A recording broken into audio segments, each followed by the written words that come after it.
the Star report arrived on Capitol Hill with a swarm of media trailing behind. After investigating the president for 4 years, Ken Starr's office has finally delivered a report to Congress. 36 boxes of evidence and a 445-page report containing what he calls substantial and credible information which could lead to impeachment proceedings against the president, accusing him of perjury, obstruction of justice, witness tampering, and abuse of power. It was a circus day on Capitol Hill. All of the boxes were revealed in huge quantities. I don't think any of us realized how much paperwork was coming. We had a very short press conference outside just announcing what we had done and that basically our role had ended. At the independent counsel's office, they were watching and still taking notes. But the fate of Bill Clinton was now in the hands of Congress. The blueprint of American democracy was about to be tested.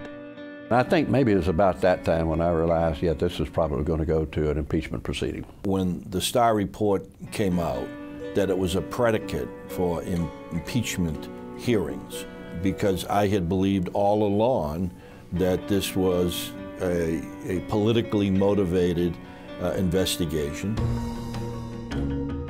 We had no inkling that there was going to be as much graphicness. And had we reviewed the report in advance, we would have seen Judge Starr's referral that said, you might want to take a look at this before you toss it out there in the public.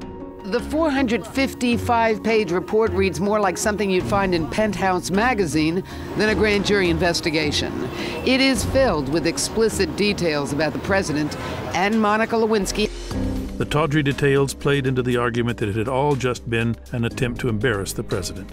Meanwhile, President Clinton's push for forgiveness and redemption continued. President Clinton convened a meeting in the White House with a significant group of clergymen and women of all religions and denominations, and he basically apologized for what he'd done. I don't think there is a fancy way to say that I have sinned.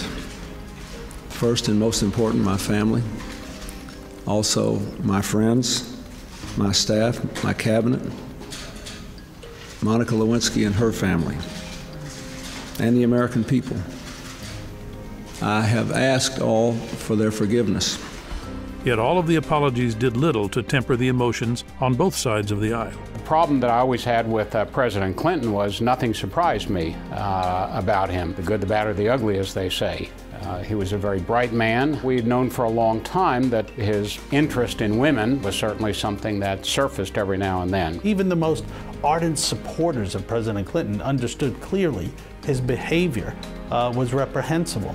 The thing that really broke it for me was the fact that he lied to the grand jury. So while the Starr report contributed to the accumulation of these things, at least with me, it wasn't determinative. It was the actual direct conduct. Emotions aside, the nation's representatives now had to delve into the facts and findings of the Starr report and decide if William Jefferson Clinton should be the first U.S. president to be impeached since Andrew Johnson in 1868.